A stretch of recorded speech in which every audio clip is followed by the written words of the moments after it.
Ok, bonjour à tous. Eh bien, voici le schéma de mon LED calculator. C'est un système qui permet d'injecter le courant dans une LED qu'on vient brancher ici. Comment on injecte ce courant dans la LED? Eh bien, tout simplement en envoyant une tension sur la base de Q1. Cette tension provient de la sortie DAC du Arduino qui est ici. Voilà. Ici on a une résistance de 82 ohms. En fait, j'ai calculé tous les composants.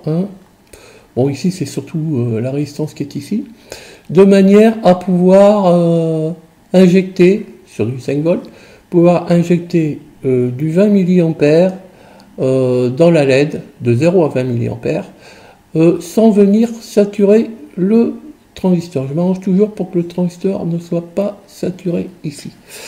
Donc voilà, je viens. Alors déjà, il y a une erreur ici sur mon schéma, puisque je vais sur l'entrée d'un Arduino qui travaille en 0,3 volts 3. Ici, j'ai dû faire une correction sur mon PCB. J'étais trop vite pour faire le schéma. Sur ma breadboard, j'avais bien branché sur 3,3, mais là, par habitude, j'ai mis du 5 volts. Donc là, il faut mettre du 3,3. Ça marche aussi que du 5 volts, mais au-delà de 3 volts 3, eh bien, on va saturer le Arduino, donc on perd de la course de potentiomètre. Voilà, donc l'idée c'est quoi? C'est d'injecter un courant dans le transistor, donc qui va traverser la LED ici. Je m'arrange pour que le courant de base soit négligeable par rapport au courant d'émetteur. Voilà, de manière à pouvoir faire des calculs assez simplement. Donc en fait, ici, le Arduino va me servir à m'interfacer avec le moniteur série pour afficher un certain nombre de paramètres. Donc j'aurai la tension de collecteur, j'aurai la tension d'émetteur. Connaissant la tension plus 5 volts, je peux par une soustraction calculer la tension de la LED. Alors, bien entendu, lui travaillant en 3 volts 3, j'ai tout divisé par 2 ici le signal, quitte à les remultiplier après pour retomber dans l'exactitude. En termes de volts, j'ai tout divisé par 2, c'est pour ça que j'ai des ponts diviseurs de 33 et 33 kg. Je considère que les courants dans ces diviseurs potentiométriques est négligeable par rapport au courant dans le transistor. Voilà, donc pour l'émetteur, voilà, ici je viens le mettre sur cette entrée, divisé par 2. Pour le collecteur, je viens le mettre là. Donc je connais ces deux tensions. Connaissant cette tension-là, je peux en déduire le courant. Voilà, je crois que c'est à peu près tout. Là, ici, le Arduino fournissant, alors il est toujours branché par le câble, par sa prise USB, il est toujours branché sur l'ordi. Et le Arduino, donc l'USB fournit du 5 volts. Et le Arduino va me restituer ce 5 volts plus un 3 volts 3, parce qu'il fabrique son 3 volts 3 à partir du 5 volts. Et ces deux tensions-là, je les récupère parce que je vais m'en servir pour alimenter une LED en 3 volts 3, pour alimenter une LED en 5 volts. Voilà, donc en fait le principe c'est quoi? C'est de faire varier le courant dans la LED pour dire voilà la brillance qui m'intéresse. Et donc je saurai quelle résistance placer sur du 5 volts ou du 3,3, voire même du 15, du 10 et du 12. Le système calcule tout. Voilà, et donc je pourrais ainsi faire l'essai avec des LED de différentes couleurs, de manière à avoir une brillance identique. Je vais m'arranger en visuel, de dire oui, voilà, ça c'est la brillance qui m'intéresse, elle est identique à celle que j'ai déterminée pour la LED verte, jaune, etc. Et j'ai toutes les résistances. Voilà, donc ici j'ai un bouton poussoir. Alors oui, le Arduino, pas commode pour resetter, hein, puisque en fait c'est deux petits pads qu'il y a sur la face supérieure, mais ils ne sont pas accessibles sur des pins. Donc j'ai essayé une fois de souder un petit fil dessus, mais les pads sont vraiment trop petits et ils ont tendance à s'arracher. Voilà, là je ne sais pas si j'ai dit, c'est un simple 2N22V2, hein, pas de souci, il ne chauffe pas, il n'y a aucun problème. Bien, maintenant on va passer au code. Maintenant, passons au code, après on va dire quelques explications sur le schéma. Voici mon code, hein, le code du Sylvino qui se code, qui se programme comme vraiment un Arduino, hein, il n'y a aucun problème. Donc au début, je viens définir mes broches, hein. Donc la DAC, la sortie numérique analogique, elle est sur A0, le potentiomètre il est sur A4, la tension VC sur A8, la tension VE sur 7 et le BP Restart il est sur 10. Je détermine son état à bas. Ici, je définis quelques variables, donc la variable valeur DAC, value DAC, la variable A qui est le curseur potentiomètre, la variable AA qui est une, on va dire une nouvelle valeur de A, on va le dire comme ça. Ici j'ai la tension d'émetteur, la résistance d'émetteur qui est égale à 82 ohms. Je pourrais définir effectivement que c'est en ohms.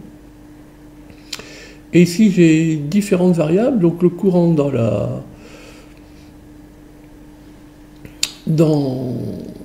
la LED, ici les tensions VCC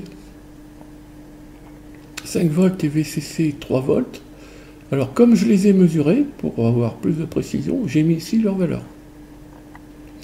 Ici, R3V, de R3V à R15V, eh bien ce sont les résistances qu'il faudrait mettre en série si on branchait la LED sur du 3 volts, sur du 5 volts, sur du 15 volts, pour avoir le courant ID1 qu'on aura mesuré en sortie du LED calculator pour une brillance souhaitée de la LED qui est branchée. Là j'ai la tension collecteur en point 0,1023, pareil pour l'émetteur. Ici les tensions les mêmes mais converties en volts. La tension V1 VD1 en volts. Là le coefficient diviseur multiplicateur, enfin là, comme là c'est un 0,5, c'est un coefficient multiplicateur. En fait, pour éviter de saturer le Sylvino qui travaille en 0,3 volts 3, et comme ce sont des tensions qui proviennent notamment en point 1, qui proviennent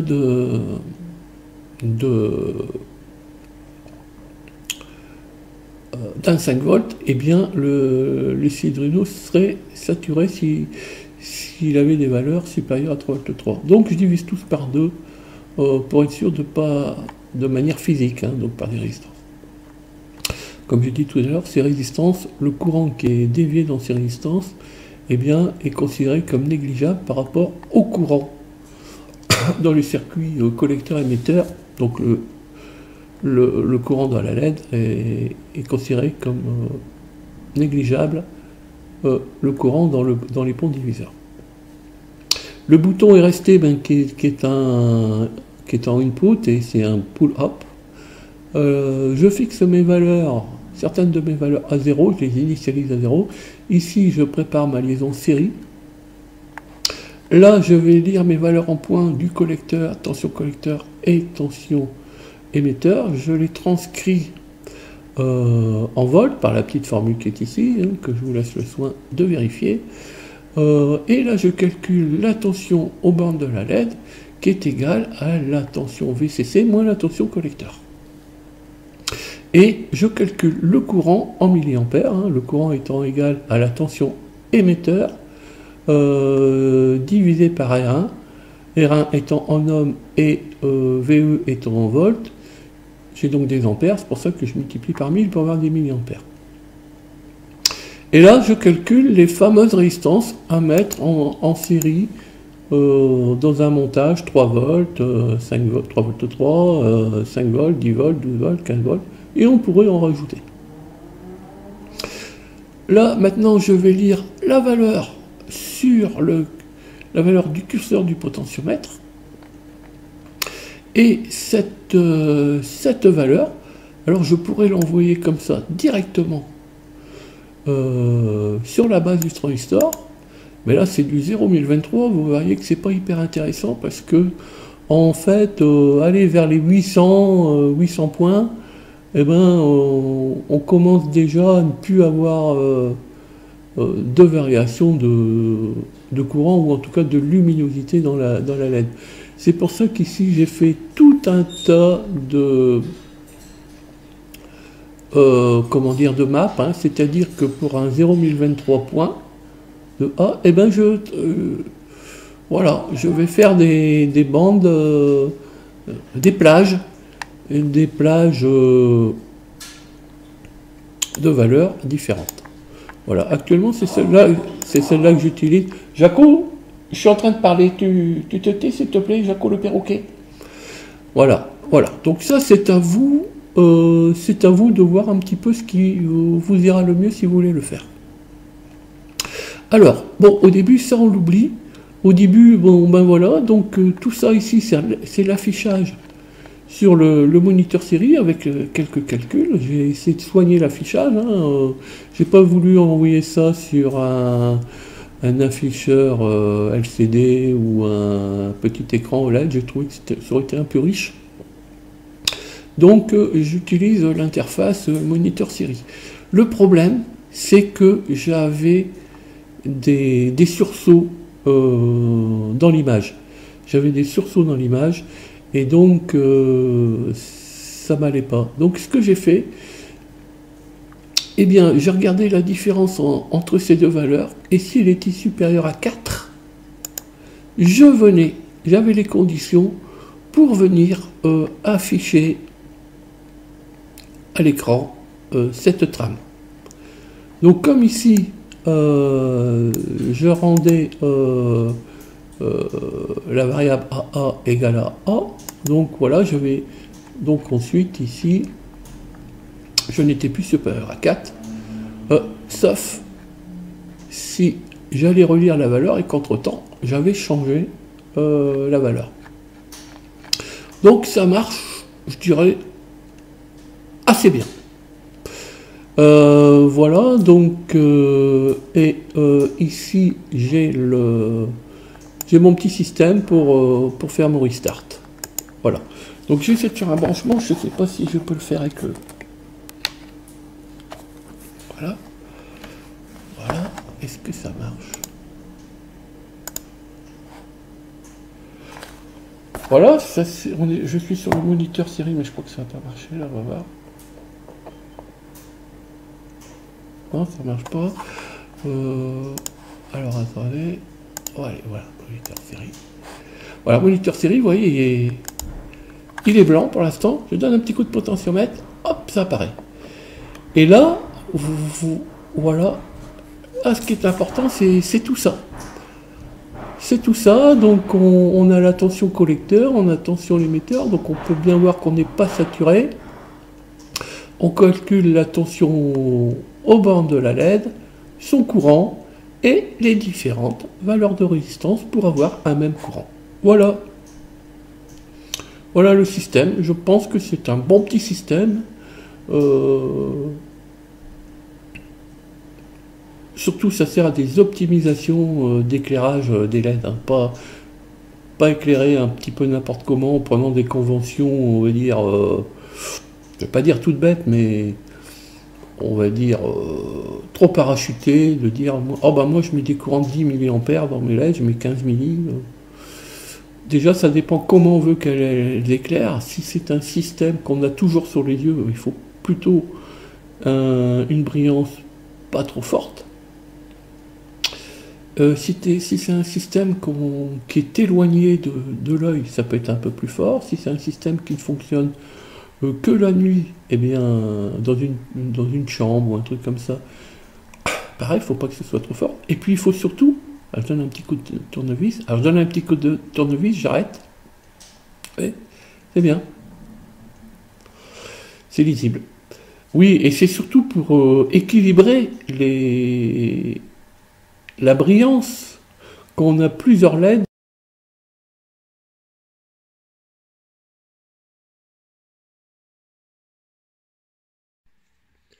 voilà mon LED calculator. Donc ici, on voit, donc c'est un petit PCB que j'ai fait à l'aide de ma CNC 3018. Et le fait de vouloir créer ce PCB,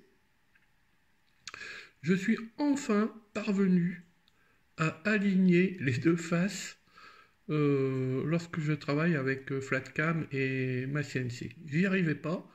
Jusque maintenant, j'ai même abandonné l'idée de faire mes PCB, avec la CNC parce que j'avais toujours un décalage. Alors je ferai sûrement une petite vidéo pour expliquer, mais voilà, maintenant j'arrive à un système, un alignement parfait. Voilà, alors ici, c'est pas un double face en soi, mais quelque part c'en est un aussi, c'est-à-dire que les trous, les perforations sont faites de par la face supérieure et le PCB et le routage des pistes donc est fait par la face inférieure. Donc j'ai bien dû utiliser l'option double face. Voilà, c'était la parenthèse. Donc ici, j'ai la tension que j'envoie sur une entrée 1A et que je sors ici en DAC pour aller attaquer la base du transistor qui est ici. Ici, j'ai les 4 2x2 ponts diviseurs par 2. Et là, j'ai la résistance d'émetteur. La LED se branche ici, cathode, anode. Voilà, c'est le circuit collecteur du transistor. Ici, je récupère le 5 volts 0 volts. Là, je récupère le 3 volts 3, 10 volts. Ils sont fournis par lui. Je suis alimenté en USB. Et ça, c'est le bouton de restart. Moi, j'aime bien, à chaque fois que c'est possible, mettre un restart sur mes petits circuits. Étant donné que voilà. Vous voyez le petit pad qui est là? J'ai même soudé un fil au début, mais ça tient pas, je vous dis. N'essayez pas de le faire, ça tient pas. Donc il y avait deux petits pads, là, on n'en voit qu'un, ça c'est le 0 volt. Et là, ça c'était le deuxième, là c'est vraiment le restart, sur lequel j'avais soudé mon fil. Voilà, donc j'ai fait un restart logiciel lorsque j'appuie sur ce bouton. Voilà, alors j'ai mis des pin headers ici, je les ai mis mal, ce sont des mâles, vous allez me dire, mais pourquoi on sort des tensions? Oui, d'accord, sur le petit niveau, mais imagine un pin header mâle va rarement s'abîmer, tandis qu'un femelle, eh ben oui, ça s'abîme assez facilement. Donc voilà, donc ensuite, eh bien, attendez, voir un petit peu. Il suffit de mettre la petite plaquette breadboard à côté. Et voilà, et puis ici, voilà, via l'USB, eh bien, on accède au monitor série. Voilà, c'est un petit montage léger. Il fallait qu'il le soit pour pas qu'on hésite à l'utiliser, quoi. Voilà. Alors, question. Certains vont me dire, oui, mais pourquoi ne pas envoyer le curseur du potentiomètre directement sur la base du transistor? Et oui, pourquoi? Eh bien, tout simplement parce que je voulais utiliser le DAC déjà. Je voulais voir comment ça réagissait, première chose. Mais en même temps, le fait d'utiliser le potentiomètre sur une entrée ANA et de sortir en DAC, ça permet de pouvoir faire un map sur la valeur du potentiomètre. Et donc, ça permet d'avoir des plages de réglage beaucoup plus fines qu'on peut ajuster. Voilà.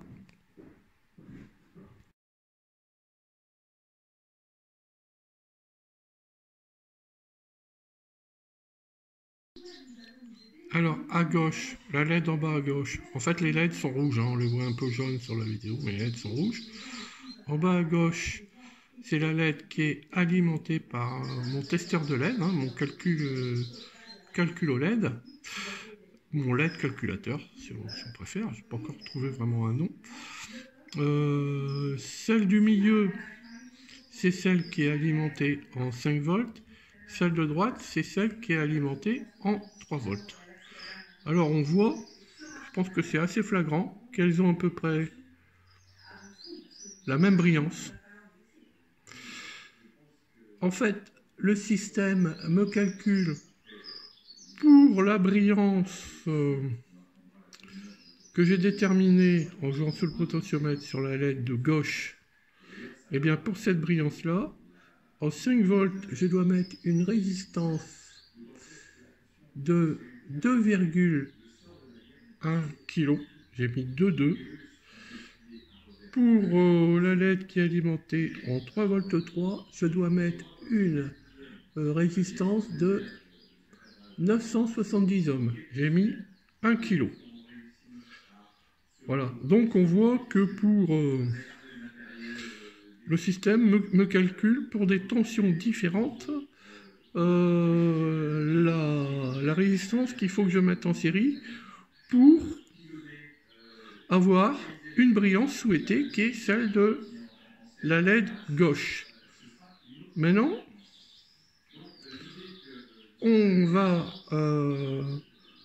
je vais regarder comment on peut faire pour des LED de couleurs différentes. Je mets en pause et on continue. Voilà, donc sur le LED calculator, j'ai enlevé la LED rouge et j'ai mis une LED bleue.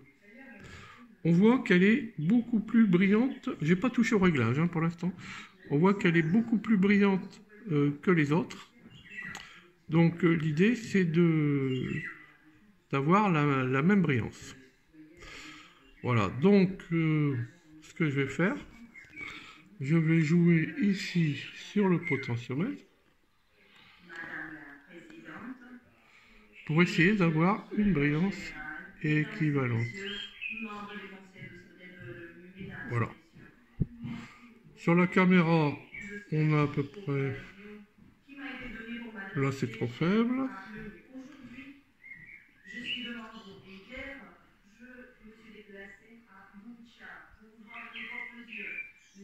Bon, à l'œil nu, ça me semble être la même brillance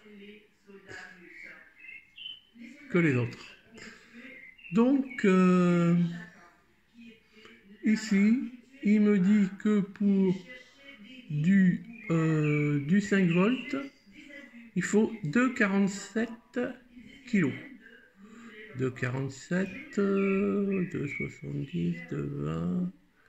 Alors, on va augmenter un peu, comme ça on va diminuer un peu, on va essayer de tomber sur 2,2.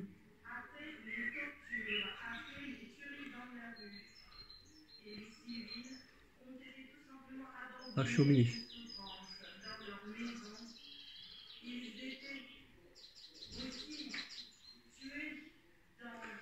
Oui, bon, on va mettre... attendez un peu. Là, je suis à 3,3 kg. Bon. Alors, j'ai plusieurs gammes de réglages sur le potentiomètre. Avec je fais des maps et on peut avoir des courses différentes. On fait une petite pause. Je vais mettre une 3,3. Voilà, alors bien entendu, c'est pas avec la caméra qu'on se rend mieux compte du phénomène, hein. Je peux vous dire que là, moi je suis en conditions réelles et que ça marche très bien. Donc, j'ai pris une 3,3 kg sur la droite et j'ai branché une LED bleue sur le 5 volts. On va pas le faire sur le 3, c'est pas la peine. D'autant plus que les LED bleus s'approchent du 3 volts.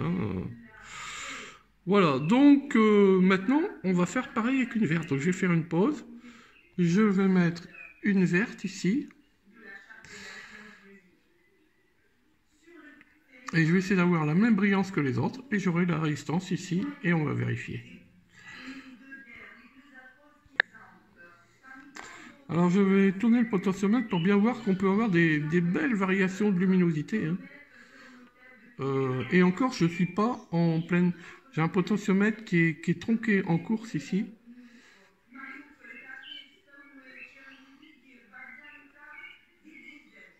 Ah. Ouais, je peux me mettre à de la LED ici, très faible. Et là, bon, elle est quand même en surbrillance. Donc on va essayer de régler. Là, c'est trop faible. Voilà, c'est à peu près là. À peu près là. Voilà, donc je vais regarder quelle résistance il faut mettre sur du 5 volts et on va brancher ça. Pause. Voilà, la dernière LED, donc celle de droite. Voilà, j'ai mis une résistance de 680 ohms. Bon, j'aurais dû mettre une 630. Bon, je suis un petit peu éloigné. Je suis un petit peu éloigné de la vraie valeur. La valeur calculée. Voilà, mais dans l'ensemble, c'est bien. Voilà, donc je pense que c'est pas mal. Ça évite, par exemple ici, je regarde, je suis à combien?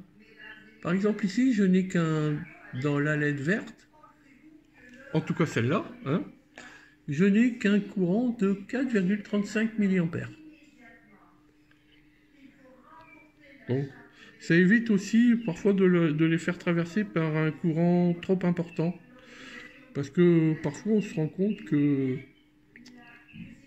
eh bien même en augmentant le courant, on ne se rend plus compte vraiment. Je pense que l'œil humain ne voit plus trop la différence à un moment donné.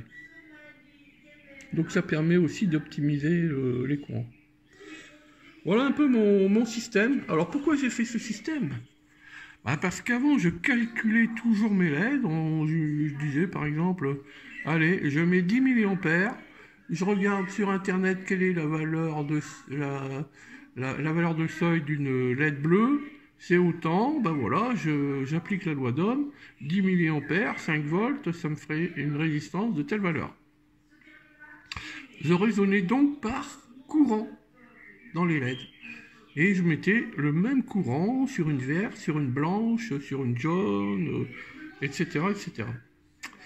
Et je me suis rendu compte dans un de mes projets que, eh bien, j'avais vraiment des surbrillances importantes, notamment sur mon programmateur d'Atini, où justement c'est un appareil qu'on a sous les yeux, puisqu'on fait des manipulations en plaçant, retirant le MCU, l'Atini 85 ou 84, et eh bien,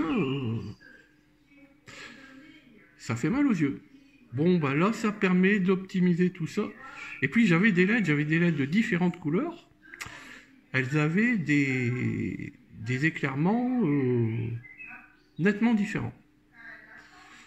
Voilà, ben ça, c'est un outil qui permet de calculer vite fait une valeur, mais non pas en se basant sur des a priori de courant dans la LED, mais plutôt sur une appréciation de l'œil humain. Voilà. C'est, à mon avis, un peu plus puissant qu'un simple tableur Excel où on rentre la valeur de seuil, on rentre le courant, on rentre la tension d'alimentation en données et le système nous calcule la résistance en série. Bon, ça c'est hyper simple, mais c'est pas une bonne méthode de travail lorsqu'on a plusieurs LED en tout cas. Plusieurs LED de différentes couleurs. avec des différentes tensions, etc.